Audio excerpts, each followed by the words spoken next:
I never thought my life would spiral out of control in one single night. My name is Kai, and I'm what they call a rare male omega, less than 2% of the population. I've spent my entire adult life hiding this fact, taking suppressants religiously, wearing scent blockers, and living as quietly as possible in the city. I work as a freelance graphic designer, mostly from home. It's safer that way. Omegas like me were targets.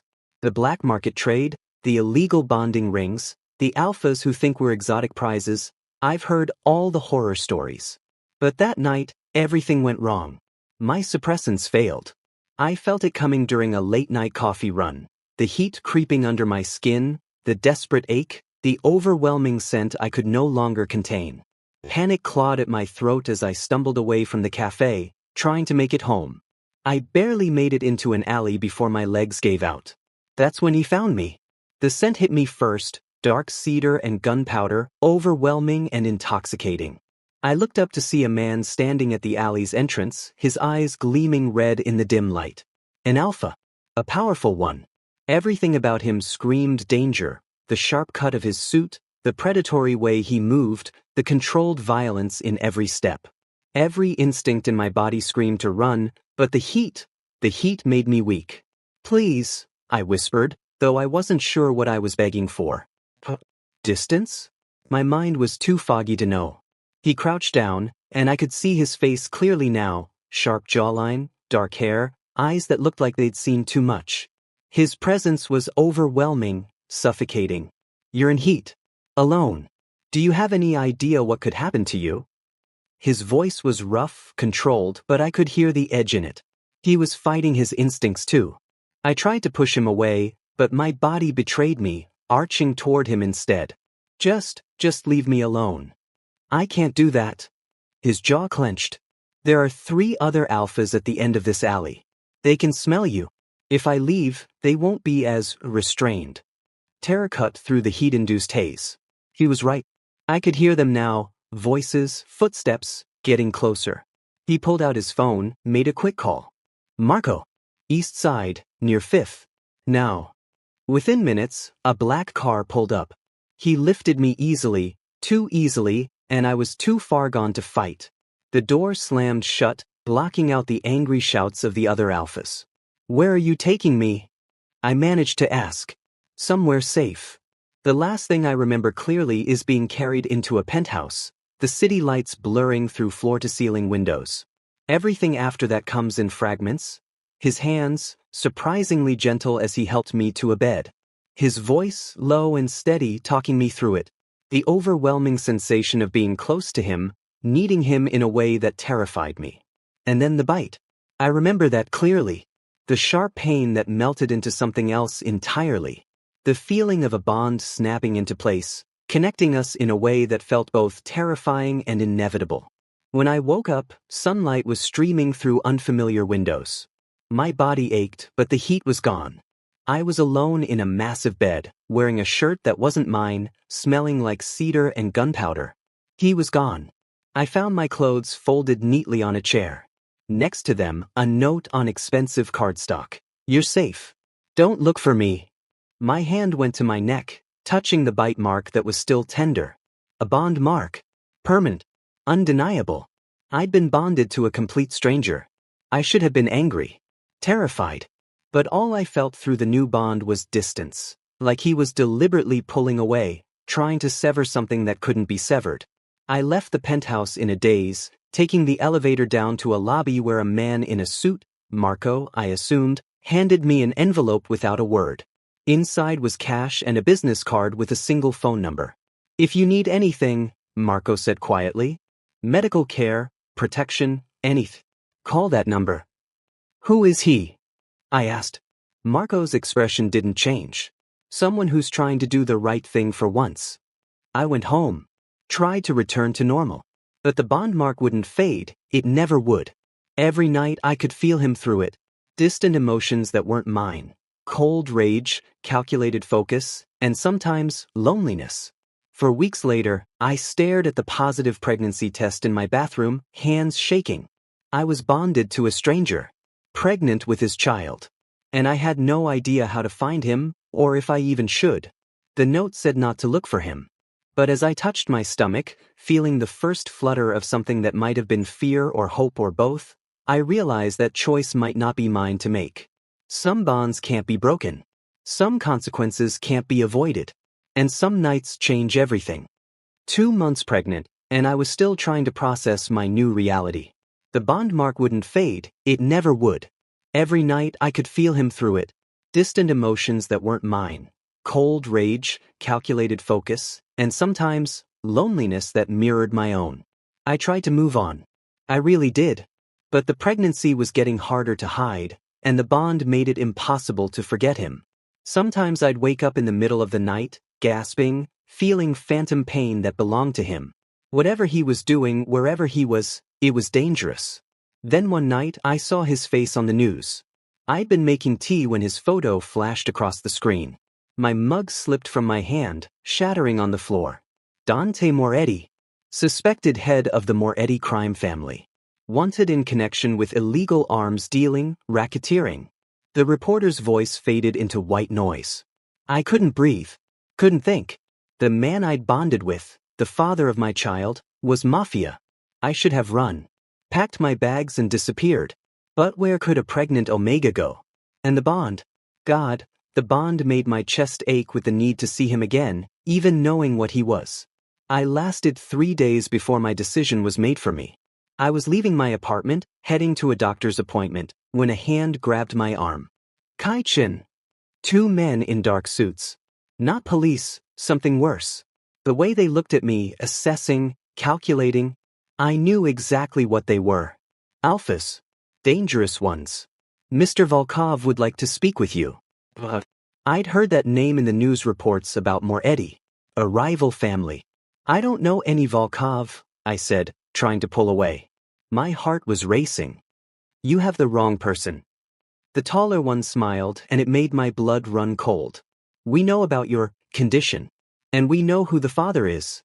Mr. Volkov is very interested in Dante Moretti's Omega, especially one carrying his heir. My hand instinctively went to my stomach, still barely showing under my loose shirt, but apparently not secret enough. Let me go, I said, trying to keep my voice steady. I don't know anything about. A gunshot cracked through the air. The man holding me dropped, blood blooming across his shirt. Suddenly there was chaos. More gunshots, shouting, people screaming and running. The second man reached for his gun, but another shot took him down. Then he was there. Dante grabbed me, his face a mask of cold fury I'd never seen before. Keep your head down. He shielded me with his body, moving with lethal precision as more men, his men, engaged Volkov's soldiers. I pressed my face against his chest, trying to block out the violence, the blood, the reality of what he was. We made it to a black SUV, and he practically threw me into the back seat before climbing in beside me. Drive? He barked at the driver. The car peeled away from the curb as more gunshots rang out behind us. Dante drove us himself after 2 blocks, constantly checking the mirrors, his jaw clenched so tight I thought it might break. Through the bond, I could feel his rage, and underneath it, fear. How did they find me? I whispered. That's what I'm going to find out. His eyes flicked to me, then down to where my hands still rested protectively on my stomach. His expression shifted, something vulnerable breaking through the cold mask. You're pregnant. It wasn't a question. He could probably smell it, sense it through the bond. Yes. His hands tightened on the steering wheel, knuckles going white. How long have you known? 6 weeks. Silence stretched between us, heavy with everything unsaid. And you weren't going to tell me. Not accusatory. Almost turt. You left a note telling me not to look for you. I shot back, anger cutting through my fear. What was I supposed to do? Show up at a mafia compound with a positive pregnancy test? Hi, remember that night you bit me during my heat? Surprise, we're having a baby. Something that might have been a laugh escaped him, bitter and sharp. Fair enough. We pulled into an underground garage beneath a building I didn't recognize. He finally looked at me fully, and I could see exhaustion in his eyes. I never meant for this to happen. Any of this. That night, I should have just gotten you somewhere safe and left. But the bond. The bond, I echoed. I understood. It had been pulling at me for 2 months, an ache that wouldn't go away. Volkov knows about you now, he said quietly. Which means you're a target. You and... He swallowed hard, his eyes dropping to my stomach again. You and the baby. So what happens now? His jaw set with determination. Now you stay with me, where I can protect you both. I don't need. They grabbed you in broad daylight, Kai. In front of witnesses. They were going to take you to Volkov, who would have used you to get to me. And when he was done, he didn't finish, but I felt the violence through the bond, the barely restrained need to protect. This isn't negotiable. I wanted to argue, to refuse. But the look in his eyes, the absolute certainty that he would burn the world down to keep us safe, made the words die in my throat. Okay, I whispered. He nodded once, then helped me out of the car with surprising gentleness. His hand lingered on my lower back as we walked toward an elevator, possessive, protective. I was entering a world I'd spent my whole life avoiding, living with a man who killed people before breakfast. And the worst part? Some broken part of me wanted to stay. Dante's home was a fortress disguised as a luxury estate. High walls, armed guards, security cameras everywhere. My gilded cage. The first week was awkward. We were essentially strangers bound by biology and circumstance. He'd set me up in a guest room, massive, beautiful, and utterly impersonal. He was gone most days, doing God knows, coming back late with blood on his knuckles and darkness in his eyes. But he always checked on me. Every single night. Did you eat? Are you feeling sick? Do you need anything? Short, clipped questions. As if he didn't know how to talk to me. Maybe he didn't. I was 3 months along when things started to shift. I'd been exploring the estate, carefully within the boundaries his men had set, when I found a room that didn't match the rest of the cold, masculine decor. Bookshelves lined the walls, filled with worn paperbacks, fantasy novels, poetry collections. A faded blanket draped over a reading chair. Those were my mother's. I jumped, spinning to find Dante in the doorway. He looked tired. More human than I'd seen him since that first night. I'm sorry, I didn't mean to intrude. It's fine. He walked in, running his fingers along the book spines with surprising gentleness. She died when I was 12. Fancy. This was her room. I've kept it exactly as she left it. There was something in his voice, a crack in the armor. What was she like? He was quiet for a long moment. Kind.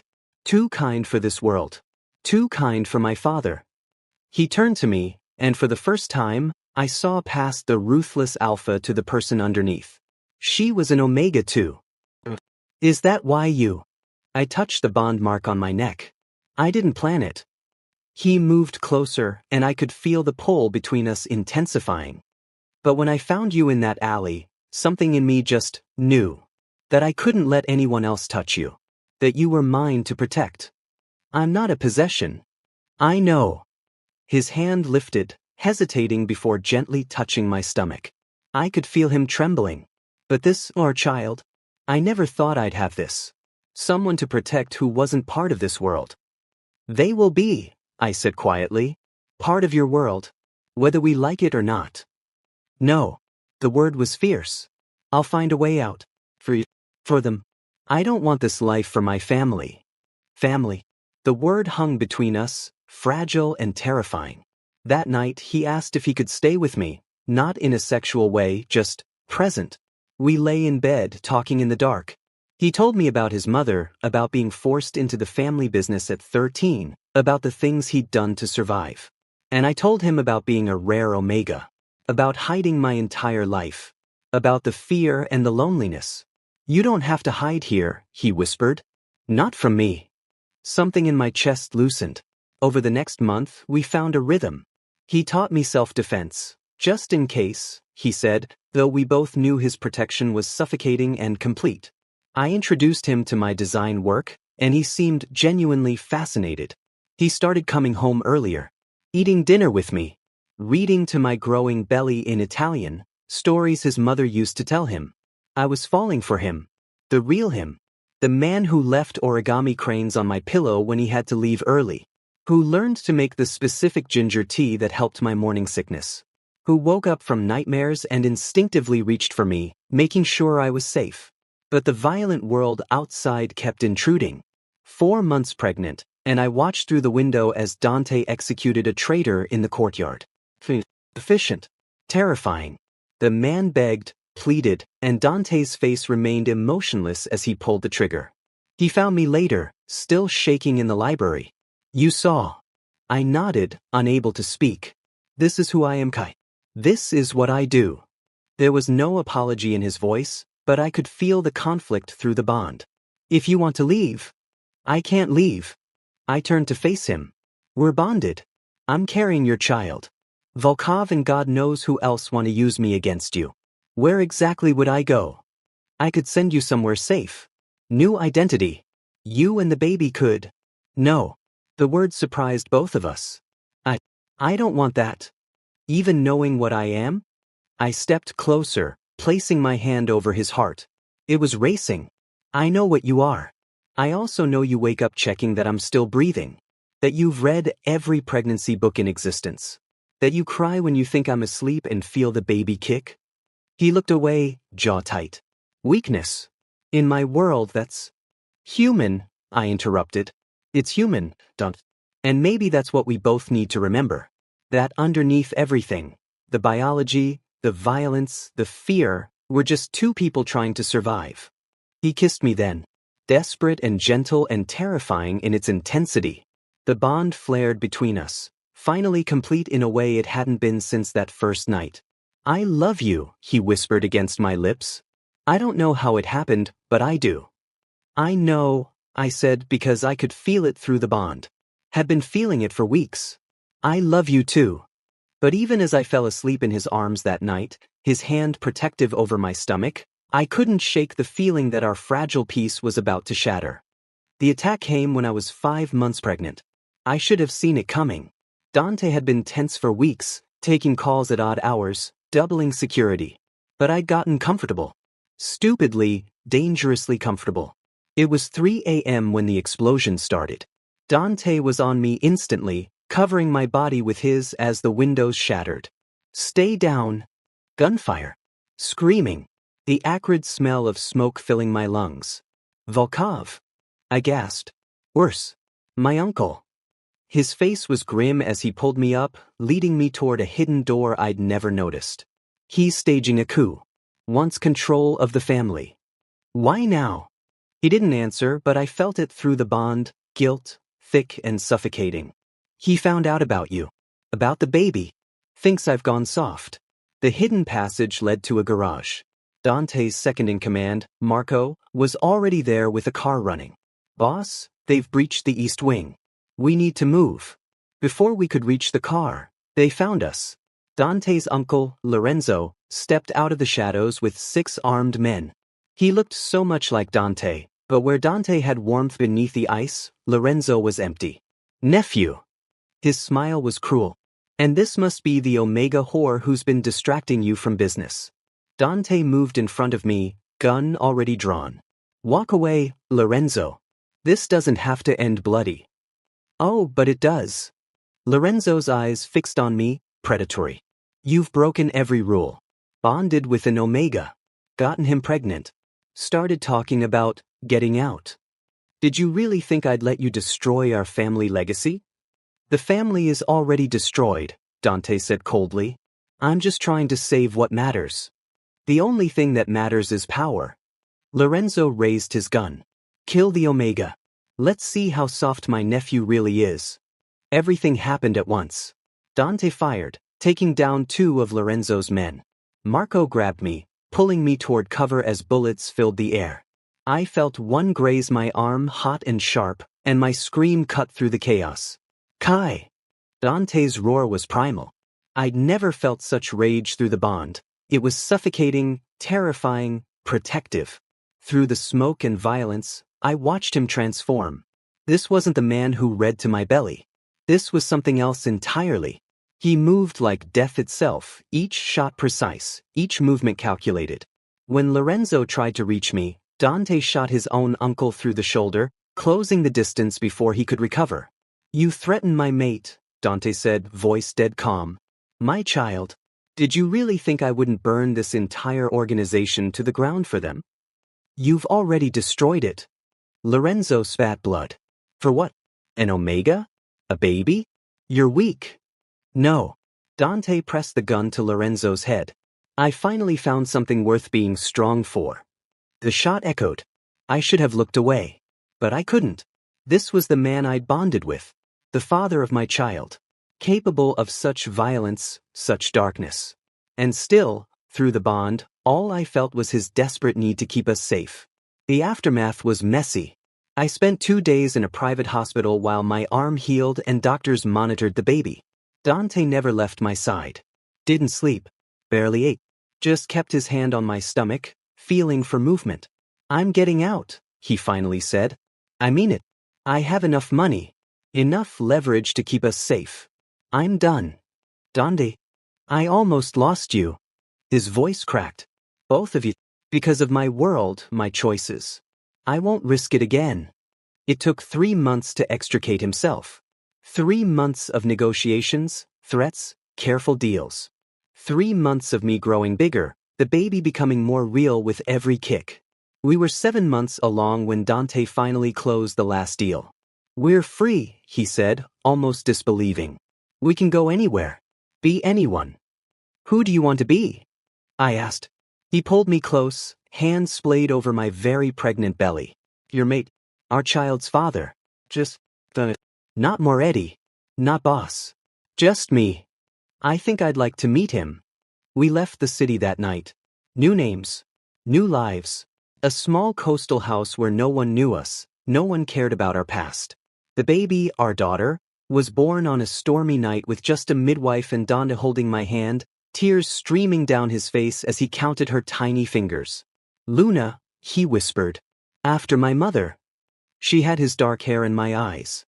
Perfect. Impossible. Ours. Sometimes, late at night, I catch him watching us sleep with that expression, wonder mixed with fear. The bond hums between us, content now. Peaceful. Do you regret it? I asked once. Giving up everything? He looked at our daughter, then at me. I didn't give up everything. I traded an empire for a family. And I'd make that choice 1,000 times over. It wasn't a fairy tale ending. Dante still had nightmares. I still jumped at loud noises. We both knew our past could find us, that dangers would never fully disappear. But we had each other. We had Luna. We had quiet mornings and stolen kisses and the simple, terrifying joy of building a life together. I'd spent years hiding what I was. And somehow, the most ruthless alpha in the Mafia had made me feel like I didn't have to hide anymore. Maybe that was enough. Maybe that was everything.